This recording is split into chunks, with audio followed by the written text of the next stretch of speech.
Selamat tengah hari dan salam sejahtera.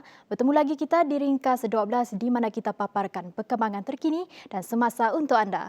Kita teruskan dengan perincian ini.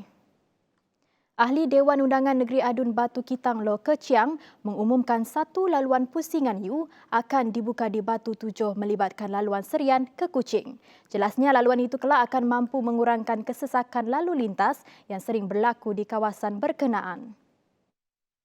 Namun katanya, buat masa sekarang, laluan pusingan U yang terletak di bawah jambatan yang sedang melalui proses pembinaan masih menunggu konkrit jambatan untuk kering sepenuhnya. Beliau menjangkakan laluan pusingan U berkenaan akan siap sepenuhnya pada Mei. Menurut Lo lagi, pihaknya bersama Jabatan Kerja Raya JKR dan beberapa badan berkaitan telah mencapai sepakat bahawa tindakan itu adalah jalan penyelesaian yang terbaik. So we're going to open this up. It's a permanent solution, permanent U-turn, just like CT1, under the bridge. You help to disperse the traffic, and we don't have to wait for the traffic light.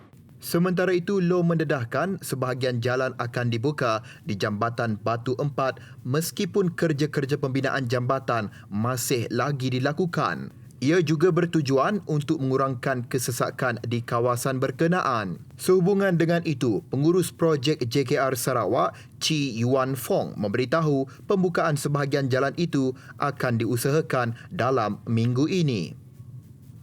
Namun tegasnya, ia tidak akan dibuka sepenuhnya untuk orang awam kerana masih terdapat banyak kerja-kerja pembinaan yang perlu diselesaikan. Actually, the seat road still open one. The downside, the bridge one, we open the one lane first. Yeah. And then it's from Kuching, from the Syrian to the Kuching side. Menteri Kebajikan Kesejahteraan Komuniti, Wanita, Keluarga dan Pembangunan Kanak-kanak, Datuk Seri Fatimah Abdullah telah menyaksikan majlis serah tugas di antara mantan pengarah Jabatan Wanita dan Keluarga Sarawak JWKS, Noriah Ahmad kepada penyandang baharu jawatan itu, Norita Bawi pada Rabu. Noriah Ahmad yang sebelum ini merupakan pengarah Jabatan Wanita dan Keluarga Sarawak kini telah melapor bertugas sebagai pengarah Jabatan Kebajikan Masyarakat Sarawak JKMS berkuat kasa 1 Mac lalu. Manakala Puan Norita Bawi pula adalah mantan timbalan pengarah Jabatan Agama Islam Sarawak JAIS. Namun kini telah menyandang tugas sebagai pengarah baru Jabatan Wanita dan Keluarga berkuat kuasa Rabu 3 Mac 2021. Sementara itu, dalam majlis yang sama, Datuk Seri Fatimah Abdullah sekali lagi menekankan antara inisiatif yang telah dilaksanakan oleh kementeriannya iaitu Endowment Fund Sarawak, Bantuan Ibu Bersalin, Geran Tahunan Khas GTK, Kenyalang Gold Card, Bantuan Ihsan Kematian dan Bantuan Pesakit Buah Pinggang. Anak Jati Sarawak SAC Lukas Akid kini meminggul tanggungjawab menerajui Jabatan Siasatan Jenayah JSJ Sarawak berkuat kuasa hari ini. Pesuruhjaya Polis Sarawak Datuk Aidi Ismail berkata beliau yakin terhadap kemampuan Lukas dalam menjalankan tugas dan tanggungjawab sebagai Ketua Jabatan Siasatan Jenayah dengan baik berdasarkan pengalamannya. Tambah ID, segala pengetahuan yang diperoleh sepanjang perkhidmatan Lukas merupakan satu aset dan kelebihan untuk mengambil alih tugas baru di negeri ini. Sehubungan itu, ID turut berharap agar semua pegawai dan anggota memberikan kerjasama sepenuhnya kepada Lukas dalam mengurangkan bilangan kes jenayah di Sarawak. Lukas sebelum ini menyandang jawatan sebagai Ketua Penolong Pengarah Risikan Perhubungan Antarabangsa Jabatan Siasatan Jenayah Narkotik JSJN Bukit Aman sejak 2019. Lukas juga pernah menyandang beberapa jawatan penting lain sepanjang perkhidmatannya. Antaranya ialah Pegawai Penyiasat Jabatan Siasatan Jenayah Sarawak, Ketua Jabatan Siasatan Jenayah Narkotik Sarawak dan juga Ketua Jabatan SJN Johor. Agensi Penguatkuasaan Maritim Malaysia APMM Zon Maritim Miri berjaya menahan 5 nelayan yang dipercayai melanggar syarat sah lesen pada Selasa. Menurutnya pengarahnya, Kapiten Maritim Muhammad Fauzi Othman, bot nelayan tempatan kelas C tersebut difahamkan cuba melarikan diri untuk elak diperiksa. Namun, berjaya dipintas dan ditahan 10 minit kemudian oleh asetnya yang melakukan rondaan op permai di sekitar perairan Miri. Hasil pemeriksaan ke atas bot bagaimanapun tidak menjumpai sebarang peralatan menangkap ikan seperti pukat tunda dan tali tunda. Anggota penguatkuasa mengesyaki kru bot telah bertindak melepaskan tali pukat bagi mengelakkan dari ditahan sebaik menyedari kehadiran aset maritim. Tambah Fauzi, bot dikendalikan seorang tekong tempatan bersama 4 kru warga Indonesia berumur antara 27 hingga 65 tahun. Menurutnya, pemeriksaan lanjut mendapati bot disyaki melakukan aktiviti perikanan kurang dari 7 batu nautika yang mana telah menyalahi syarat yang tertera di dalam lesen yang dimiliki. Kesemua kru bot dan peralatan menangkap ikan seterusnya ditahan dan diiringi masuk ke jeti Pusat Tahanan Vessel on Maritime Miri untuk siasatan lanjut. Kes disiasat di bawah Seksyen 8(B) Akta Perikanan 1985 iaitu melanggar syarat sah lesen dan Seksyen 29 Akta Perikanan 1985 iaitu memusnahkan keterangan yang menuduh. Rincian seterusnya.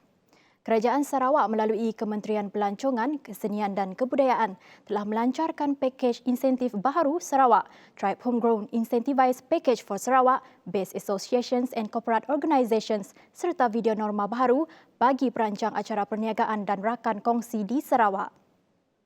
Menteri Pelancongan, Kesenian dan Kebudayaan Sarawak, Datuk Abdul Karim Rahman Hamzah berkata, Sarawak mencatatkan rekod sebanyak 95 acara perniagaan dalam pencapaian Indeks Prestasi Utama KPI 2020 bernilai RM208.8 juta. We achieved our 2020 Key Performance Index or KPI by securing 95 business events in total worth ringgit Malaysia 208.8 million total economic impact. Karim menambah anggaran sekurang-kurangnya 25,346 perwakilan datang ke Sarawak dengan 81,437 perwakilan harian secara keseluruhan. Penciptaan dan pelancaran pakej Incentivized Tribe Homegrown ini merupakan cara untuk menggalakkan dan menyokong lebih banyak perancang tempatan. Menyedari kekangan akibat situasi semasa, beliau menggesa agar perniagaan hibrid dan tempatan memainkan peranan aktif bagi membantu memulakan atau memulihkan industri berkenaan.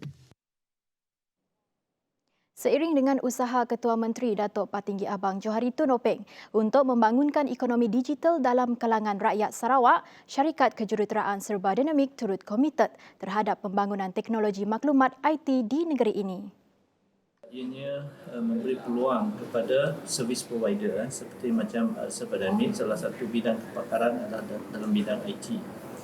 Dan kita berniat dan juga akan membuat satu komitmen yang tinggi untuk melabur di negeri Sarawak ini berkaitan dengan IT. Beliau berkata demikian ketika ditemui pemberita selepas menghadiri program Sejahtera Asia terbitan TVS. Katanya lagi aplikasi yang sedia ada seperti Sarawak Pay merupakan satu teknologi yang selangkah ke hadapan dalam bidang tersebut. Tambahnya, serba dinamik turut akan mengasaskan lebih banyak aplikasi digital sedemikian bagi menyokong serta mendukung pelaksanaan sistem pendigitalan yang dibawa oleh Datuk Patinggi Abang Johari Tun Openg selain menawarkan perkhidmatan keselamatan cyber bagi melindungi data-data penting untuk satu-satu institusi atau organisasi. Dan saya ingin menegaskan di sini bahawa cyber security ini adalah amat penting. Sebab kalau kita mempunyai pengkalan data yang amat besar, tapi ianya diceroboh oleh pihak-pihak yang tidak bertanggungjawab, it is talking about losses of multi-millions up to billions and so on. And to recover this kind of data, it also costs a lot of money. So it is worth to invest to have a system to protect those data. Namun katanya kini serba dinamik memberi fokus sepenuhnya kepada penyambungan internet di kawasan yang mempunyai capaian internet yang lemah dan juga kawasan yang tidak mempunyai capaian internet. Ini merupakan satu perkara yang saya rasa top priority at the moment. Dan kita mempunyai kepakaran dan options yang kami rasa pihak kerajaan negeri can look and support this initiative. Seterusnya, remaja perempuan yang dilaporkan hilang di Sungai Kampung Giam Lama, Jalan Puncak, Borneo, ditemui mati dipercayai lemas. Menurut jurucakap Pusat Gerakan Operasi Jabatan Bomba dan Penyelamat Malaysia, JBPM Sarawak, mayat mangsa berusia 13 tahun itu dijumpai kira-kira 30 meter dari lokasi terakhir dia dilihat. Mayat dijumpai oleh pasukan penyelamat di air PPDA. Mangsa disahkan meninggal dunia dan mayatnya diserahkan kepada polis untuk tindakan selanjutnya. Terdahulu difahamkan mangsa bersama keluarganya telah pergi ke sungai tersebut untuk mandi sebelum dia dilaporkan hilang di satu kawasan di sungai berkenaan. Sekian sahaja ringkas 12 untuk hari ini. Saya Jessica Chung. Salam hormat dan salam sejahtera.